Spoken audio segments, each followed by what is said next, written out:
sérieusement, j'ai une super luminosité au début, et puis dès que je commence...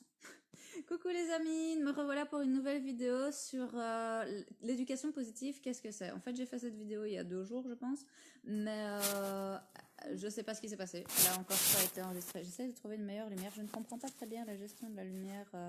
Oui, comme vous le voyez, nous qui revient d'une belle balade, il est plein de boue. Mais c'est pas grave, c'est auto-nettoyant le border collie. Alors, je vais revenir sur le concept d'éducation positive parce qu'on entend souvent parler, c'est mieux, on entend souvent parler d'éducation positive, et pas de l'autre en fait déjà. En fait, c'est quand je mets un trop bizarre, je mets ma main devant l'objectif et j'ai une meilleure luminosité. Je ne comprends vraiment pas la gestion de la luminosité. Voilà, si je fais ça, c'est bien. euh, donc en fait, on entend souvent parler d'éducation positive et on parle rarement de l'autre pendant déjà, qui est l'éducation coercitive ou alors on appelle aussi ça éducation sur les principes de la dominance. Le principe de dominance, j'en ai parlé dans une autre vidéo au sujet juste de la dominance. D'ailleurs, je vais juste le prendre en main, je pense, comme ça on aura une belle luminosité. Voilà. Donc, la question était de savoir ce qu'est l'éducation positive. S'oppose-t-elle forcément à l'éducation coercitive? D'une certaine façon, oui, et d'une certaine façon, non.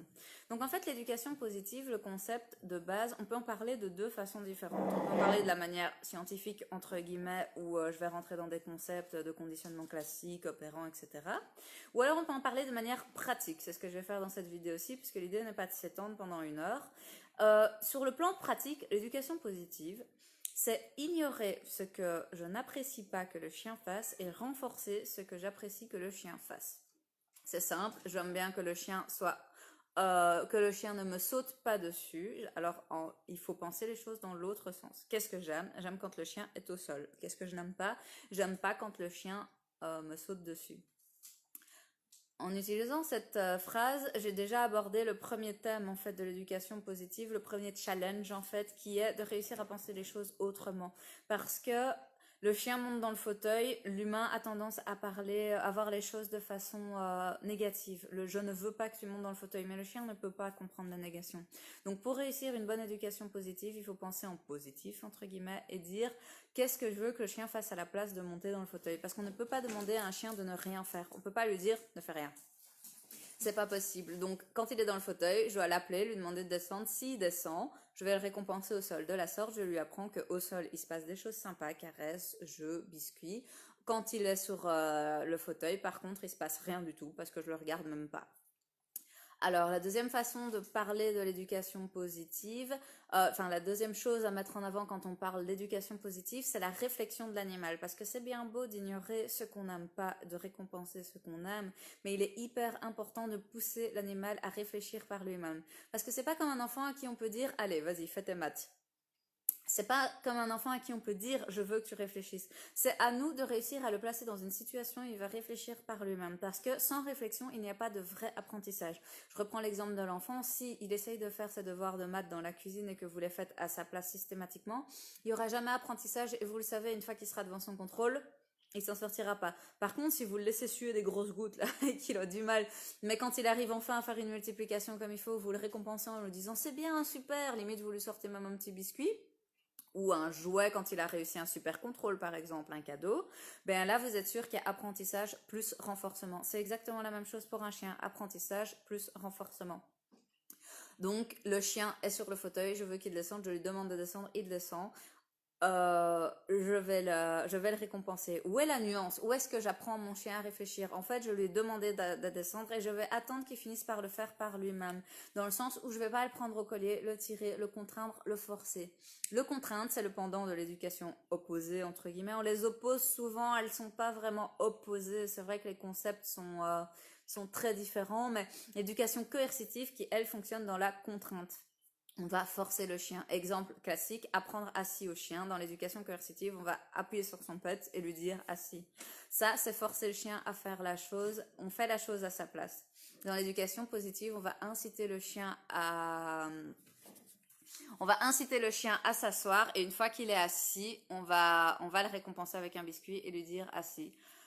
Donc, si vous devez retenir quelque chose de l'éducation positive dont on parle souvent, si vous devez chercher un éducateur ou un comportementaliste en voulant une éducation positive, une éducation respectueuse de l'animal, une éducation complice, parce que ce sont les principes de l'éducation positive, puisqu'on pousse l'animal à réfléchir par lui-même et qu'on le récompense quand il y arrive, l'idée c'est vraiment d'avoir un animal qui a envie de travailler avec nous, qui est motivé. C'est un animal qui sait que travailler avec nous a de l'intérêt, parce qu'il y a un jeu, parce qu'il y a un biscuit, parce qu'il y a quelque chose. Alors, il y a une façon de récompenser l'animal. J'ai déjà fait une vidéo là-dessus où je parle comment récompenser. J'en ai même fait deux. J'en ai fait une où ce que c'est une récompense, parce que ça paraît bête comme ça, mais c'est pas si évident que ça.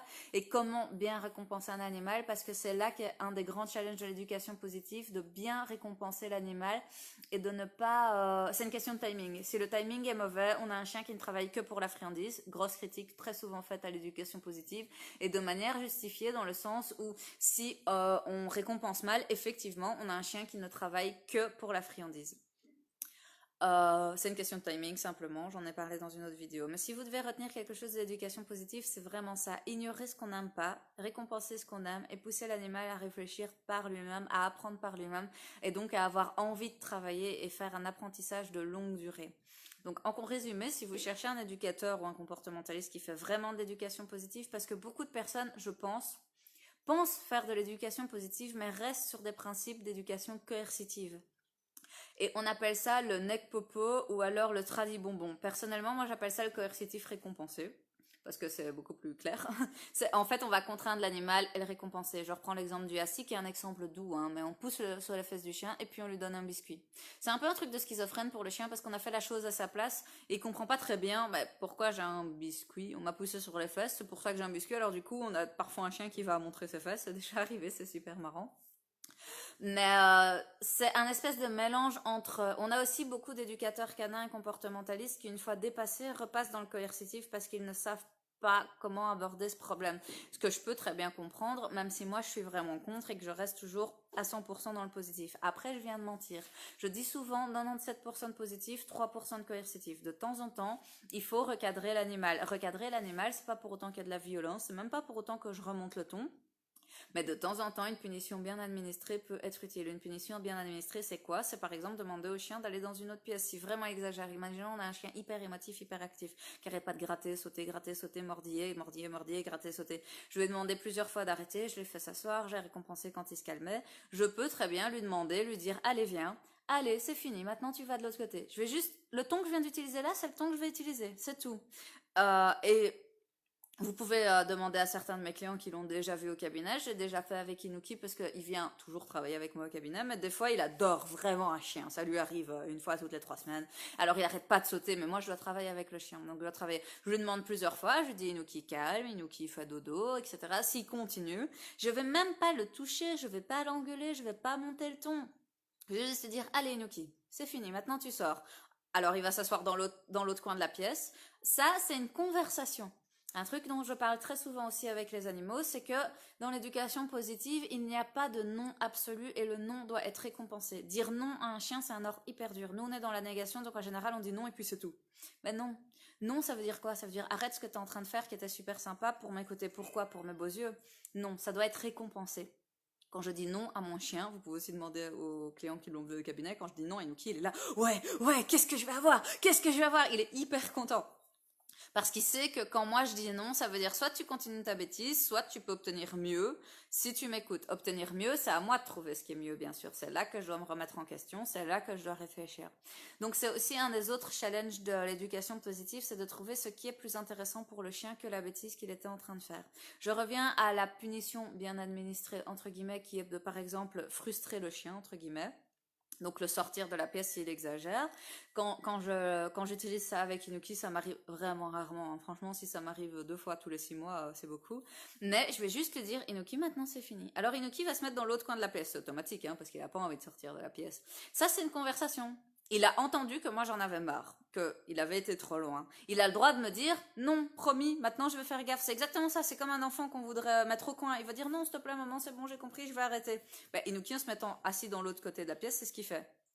Souvent, l'humain, dans ces cas-là, va s'énerver, va dire allez, je t'ai demandé de sortir. Non, au contraire, il y a plein de fois où je regarde Enoki, je dis ok, mais tu restes calme alors. Et alors, il va rester hyper calme, il va se coucher, il va plus bouger.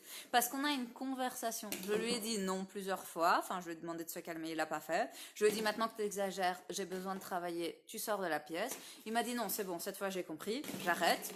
J'ai le droit d'entendre aussi ce non. J'ai le droit d'entendre le fait qu'il me dit je vais arrêter. Ou j'ai le droit de dire non, t'as vraiment été trop loin, ça m'énerve, j'ai besoin que tu sors de la pièce. Et donc je peux lui demander de sortir. Là, je vais lui répéter une fois, je vais lui dire non, maintenant tu sors. Vraiment sur ce ton-là, hein, vraiment, vous pouvez demander à mes clients. Et Inoki va sortir parce qu'il a, voilà, il m'a dit non, j'ai répondu non aussi, et il va écouter parce que voilà, il a été trop loin. C'est ça, une punition bien administrée. Il n'est pas question de punition, de taper avec des bidons sur le chien, ou d'utiliser des colliers étrangleurs, ou d'hurler, d'hausser le ton. De toute façon, hausser le ton, je considère que c'est jamais une bonne technique. Même si c'est pas brutal, on perd toute autorité sur le chien. Un exemple que j'utilise très souvent au cabinet aussi, c'est quand j'étais ado, j'avais une amie, une petite peste. Hein. C'était une de mes meilleures amies, mais c'était une peste. Moi, je suis quelqu'un de très expressif, comme vous le voyez. Hein. Je suis quelqu'un de très démonstratif. Et cette fille-là était vraiment très très calme. Et elle avait l'air de toujours me faire des petits coups, genre elle me piquait dans les côtes, là, les petits trucs qu'on fait quand on est enfant. Elle me piquait dans les côtes et moi, je hurlais comme un putois, c'était recta. Je faisais, hey, mais dis, pourquoi t'as fait ça? Automatiquement, le prof se retournait. Mon amie en question, elle se remettait à écrire sur sa feuille, genre j'ai rien fait. Moi, j'étais là hyper énervée. C'est qui qu'on sortait de la classe? C'était moi. Pourquoi? Parce que j'avais perdu toute constance, j'avais perdu toute autorité, en fait, toute valeur. En hurlant comme un putois, que j'ai eu tort ou raison, c'était moi qui avais tort parce que je m'étais fait remarquer, j'étais sortie du rang, entre guillemets. Engueuler un chien, ça a plus ou moins la même valeur, à moins de parvenir à lui faire plus peur qu'on ne lui fait peur. C'est ça le principe d'éducation par la dominance, en fait, c'est de faire plus peur au chien qu'il ne nous fait peur à nous. Et donc là, on entre dans un espèce de conflit que j'appelle un peu une guerre froide. On va se regarder, on va se challenger. Euh, c'est pas la bonne technique. Parce que de manière générale, c'est pour ça qu'il y a plein de femmes qui n'ont pas d'autorité comme ça sur leur chien. J'ai des gens comme ça qui arrivent au cabinet, des filles qui me disent oh oui, j'ai aucune autorité sur lui, il est gros, il me domine. C'est pas vrai, c'est pas qu'ils dominent, c'est juste que comme elles crient, mais elles montent dans les aigus, elles sont pas, leur engueulade n'est pas pertinente, puisqu'elles font pas peur au chien. Et donc le chien, c'est pas qu'il en rigole, c'est juste que il a l'impression qu'on joue, quoi, c'est pas grave. Donc ça sert à rien de crier, mis à part si on lui fait peur. Or, faire peur à son chien, ça n'a aucun intérêt, en tout cas dans ma vision des choses. Si c'est pour avoir un chien carpette qui a peur de moi, je vois aucun intérêt. Moi, je veux des discussions avec mon chien dont je viens de vous parler, mais discuter avec son chien, ça implique de l'écouter. Et l'écouter, ça veut dire l'observer, parce qu'Inuki ne me dit pas non, c'est bon, je vais arrêter de faire des bêtises. Non. Il me le montre en se mettant à l'autre bout de la pièce. Il me dit c'est bon, je vais rester calme, je me mets dans un coin, regarde, je suis dans un coin, je suis calme. Ben, ok, je peux entendre ça, comme je peux lui dire non, etc. Comme je vous ai parlé, comme je vous ai expliqué avant. Donc c'est vraiment, mais instaurer le dialogue avec son chien, ça nécessite de l'écoute, ça nécessite de l'attention. Et ça nécessite de pas s'énerver pour rien, et ça nécessite de savoir se mettre un peu à sa place, même si c'est pas toujours évident, parce que c'est pas évident que quand Inuki se met dans le coin de la pièce, il essaye pas juste de fuir ou d'autres arguments d'autres choses qu'on pourrait projeter en tant qu'humain. Mais concrètement, c'est ça, parce que la preuve, c'est que si je lui dis ok, c'est bon, il va rester calme. Peut-être 10-15 minutes, peut-être qu'il va finir par se réénerver, mais il va rester calme un moment. Ça veut bien dire qu'il a compris que je trouvais qu'il avait été trop loin. Donc voilà, je voulais vous parler de concepts d'éducation positive parce qu'on en entend souvent parler, souvent à tort aussi, comme je l'ai dit tantôt, plein de personnes qui pensent faire de l'éducation positive et non, gardent beaucoup de préceptes, mon chien ne doit pas monter dans le fauteuil, mon chien ne doit pas passer la porte avant moi, il doit manger après moi, je dois lui faire peur entre guillemets, je dois m'imposer. Tout ça, c'est des principes d'éducation coercitive, d'anciens principes qui sont erronés malheureusement. On a beaucoup travaillé avec ça, mais c'est plus d'actualité. Les scientifiques ont fait d'autres études qui prouvent qu'il y a d'autres moyens d'éduquer. Après, je suis fatiguée, les amis.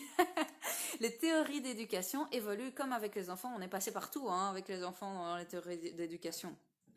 Il y a pas 100 ans, on frappait encore nos enfants, entre guillemets. Je dis ça, j'ai jamais frappé mon enfant, mais je veux dire, il y a pas 100 ans, les principes d'éducation étaient vraiment totalement différents. Donc, je trouve ça aussi un peu injuste d'accuser les éducateurs ou les personnes qui pensent bien faire en mettant un collier étrangleur ou en engueulant ou en criant ou en brusquant ou en essayant de dominer leur chien.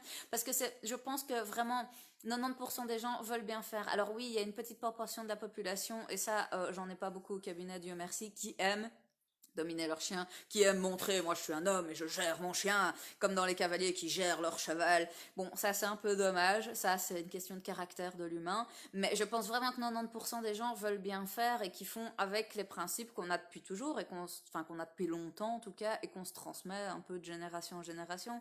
Il est temps de faire changer les choses, il est temps de faire évoluer ça.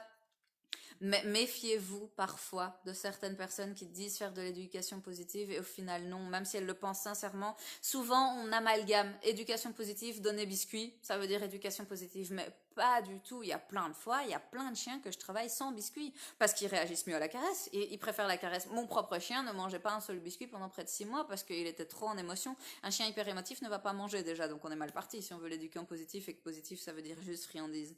Donc je me perds un peu dans toutes mes histoires, faudrait que je fasse d'autres vidéos, que je scinde. J'essaye de scinder un maximum pour que ce soit clair, mais si vous devez retenir un truc de l'éducation positive, c'est qu'on ignore ce qu'on n'aime pas, on n'engueule pas, on pourchasse pas, on n'entre pas dans le conflit, on ne force pas, on récompense ce qu'on aime. Récompenser, ça veut pas forcément dire friandise, ça peut être câlin, jeu, ça peut être friandise effectivement, ça peut être plein d'autres choses encore, ça dépend vraiment du chien, ça peut être avancer si on travaille la marche en laisse. C'est en fait offrir une récompense, c'est rajouter un stimuli positif pour le chien, quel qu'il soit. Et en dernier lieu, si vous devez retenir quelque chose de l'éducation positive, c'est de pousser le chien à réfléchir par lui-même. Réfléchir par lui-même, c'est pas évident, c'est mettre le chien dans une situation qui fait qu'il n'a pas le choix. Et il n'a pas le choix sans être contraint, sans être forcé, mais il n'a pas le choix de réfléchir à qu'est-ce qu'on m'a demandé, qu'est-ce que je peux faire pour obtenir ce que je veux. La récompense n'est pas gratuite, hein. Je dis tout le temps ça au cabinet, je suis une gentille méchante, rien n'est gratuit avec moi. La récompense n'est jamais gratuite. Il y a du travail à faire, il y a à réfléchir, il y a à faire quelque chose de précis, quelque chose qu'on a guidé, c'est vrai. C'est un peu du chantage en quelque sorte. Si tu veux ceci, tu dois faire ceci, mais je vais pas le forcer à faire ceci. Je vais le pousser à le faire de lui-même en se disant la possibilité de. J'appelle ça la possibilité d'une île. Et alors on a un chien qui est là. Est-ce que ça vaut la peine de faire ça? Et qui est motivé à travailler parce qu'il y a de l'intérêt exactement comme nous. Je vais pas bosser tous les matins juste pour vos beaux yeux. Ah, j'ai un petit pas toujours évident, c'est pour ça que je vais passer vous voir très bientôt. Bah super. Salut Patricia, n'hésite pas, oui, prends contact en privé, hein. Je fais pas mal d'ateliers les samedis, hein, pendant l'été, donc ça peut être une façon de voir un peu les choses, même si c'est pas du travail, j'adapte toujours au chien, hein, mais c'est pas comme en privé entre guillemets. Et donc je disais, je ne sais plus, je me suis perdue. Vous n'allez pas travailler tous les matins pour les beaux yeux de votre patron, vous travaillez parce qu'il y a un salaire à la clé et vous choisissez un travail qui vous plaît un minimum, vous essayez, mais pas que.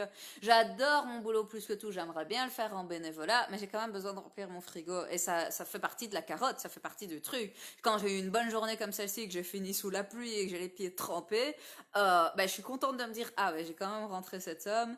Ça va, je vais pouvoir aller faire les cours, je vais pouvoir faire ceci, ça a un intérêt. Pareil pour le chien, il revient pas, il reste pas au pied, il revient pas alors qu'il y a plein de trucs à faire devant nous, juste pour mes beaux yeux. Il m'aime beaucoup, hein, c'est pas ça, mais il y a un moment, c'est vachement plus marrant de courir les lapins que de rester à mes pieds. Donc c'est la même chose. La récompense, c'est une motivation. C'est pas un cadeau, c'est une motivation en réalité. C'est vrai que le mot de récompense n'est pas forcément bien choisi. Donc voilà, n'hésitez pas si vous avez des questions, hein, comme Patricia, vous pouvez commenter pendant la vidéo, vous pouvez commenter après, je réponds après, ou je réponds par écrit, ou je fais une autre vidéo. Je vais essayer de refaire une vidéo tout de suite, hein, pour une fois que je suis dans les bons timings, c'est chouette. N'hésitez pas à me poser toutes les questions qui vous viennent. D'ailleurs, je voulais vous en parler, désolée. Je pense peut-être proposer de temps en temps une vidéo questions-réponses où je me connecterai sans objectif et j'attendrai voir si vous avez des questions. Si ça vous intéresse, n'hésitez pas à le dire en commentaire.